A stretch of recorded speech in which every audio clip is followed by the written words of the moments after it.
এই অভ্যুত্থানের রাজপথে থাকা, পরামর্শ দেওয়া, গুরুত্বপূর্ণ পদক্ষেপে সহযোদ্ধার মতো ভূমিকায় থাকার কাজগুলো করেছিল বাংলাদেশ ইসলামী ছাত্র শিবির। আমরা এই 24-এর অভ্যুত্থানের শুরু থেকেই, যখন এমন অনেকেই রয়েছে, অনেক ব্যক্তি, অনেক গোষ্ঠী, যাদের সাথে আমরা বিভিন্ন প্রয়োজনে যোগাযোগ করতে চেয়েও বা করেও যোগাযোগ করে উঠতে পারিনি, কিন্তু আজকে আমার সামনে আমার যারা সহযোদ্ধারা রয়েছেন তাদেরকে আমরা প্রত্যক্ষ এবং পরোক্ষভাবে পেয়েছি। এই অভ্যুত্থানের রাজপথে থাকা, পরামর্শ দেওয়া, গুরুত্বপূর্ণ পদক্ষেপে সহযোদ্ধার মতো ভূমিকায় থাকার কাজগুলো করেছিল বাংলাদেশ ইসলামী ছাত্র শিবির। আমরা আমাদের জায়গা থেকে স্পষ্ট একটি জিনিস বলতে চাই যে কেউ কোনোদিন কোনো সত্যকে চাপিয়ে রাখতে পারে না। সত্য প্রকাশিত হওয়ার সময় শুধু অপেক্ষা। এই ফ্যাসিস্ট বিরোধী যে এক বিপ্লব, এই বিপ্লবে আমার সামনে উপস্থিত থাকা আমার সহযোদ্ধাদের বিপ্লবী সালাম। বিগত 16 বছরে খুনি শেখ হাসিনা,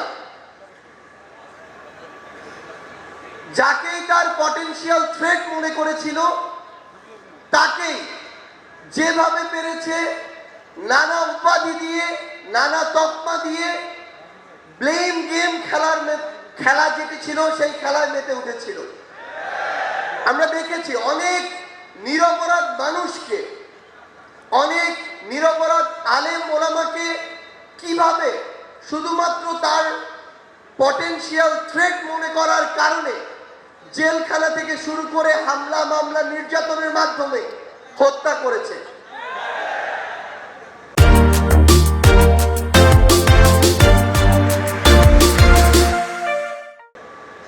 আমরা আমাদের জায়গা থেকে মনে করি যে বাংলাদেশ ইসলামী ছাত্র শিবির সহ বাংলাদেশের এমন অনেক গুরুত্বপূর্ণ ব্যক্তি ছিল, সংগঠন ছিল, যাদেরকে এই খুনি শেখ হাসিনা বাংলাদেশে, এই স্বাধীন দেশে বেঁচে থাকাটা তাদের জন্য দুঃসাধ্য করে রেখেছিল। আমরা আমাদের জায়গা থেকে শুধু আপনাদেরকে একটি কথাই বলতে চাই, খুনি শেখ হাসিনা যেভাবে আপনাদেরকে সহ অনেককেই রিপ্রেজেন্ট করার চেষ্টা করেছিল, বাংলাদেশের বর্তমান প্রজন্ম সেটিকে কিন্তু বিশ্বাস করে না। বর্তমান প্রজন্ম ততটুকু বিবেকবোধ সম্পন্ন বলে এই ফ্যাসিস্ট খুনিকে এই দেশ থেকে বিতাড়িত করেছে এবং তার দেয়া প্রেসক্রিপশন আগামী প্রজন্ম হজম করে না বলেই তাকে এই দেশ ছাড়া করা হয়েছে। আমরা বিশ্বাস করি আপনারা আপনাদের কাজের মধ্য দিয়ে পুরো বাংলাদেশের মানুষের কাছে আপনাদের গ্রহণযোগ্যতা সর্বোচ্চ পর্যায়ে নিয়ে যাবেন এবং আমাদের সবকিছুর আগে, ব্যক্তির আগে, গোষ্ঠীর আগে, দলের আগে পুরো দেশের মানুষ এবং দেশের এই প্রায়োরিটি যেন আমাদের মাঝে থাকে। আমরা বিশ্বাস করি 24-এর অভ্যুত্থানে আমরা একসাথে হাতে হাত রেখে, কাঁধে কাঁধ মিলিয়ে, এমনকি পরিকল্পনার টেবিলে একসাথে বসে যেভাবে আমাদের কাজগুলো করেছি, আগামীর বাংলাদেশ গঠনে দেশের স্বার্থকে সবার আগে রেখে আমরা একইভাবে ঐক্যবদ্ধভাবে কাজ করে যাব।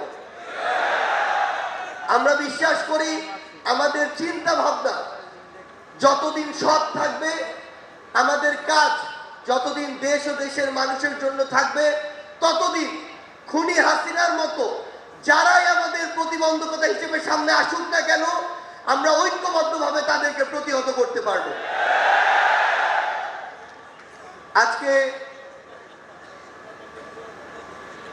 এই কেন্দ্রীয় সমাবেশে আপনারা যারা উপস্থিত হয়েছেন, আপনাদের সকলকে এই অভ্যুত্থান পরবর্তী নতুন বাংলাদেশে, সংগ্রামের বাংলাদেশে আমরা সংগ্রামী শুভেচ্ছা জানাতে চাই।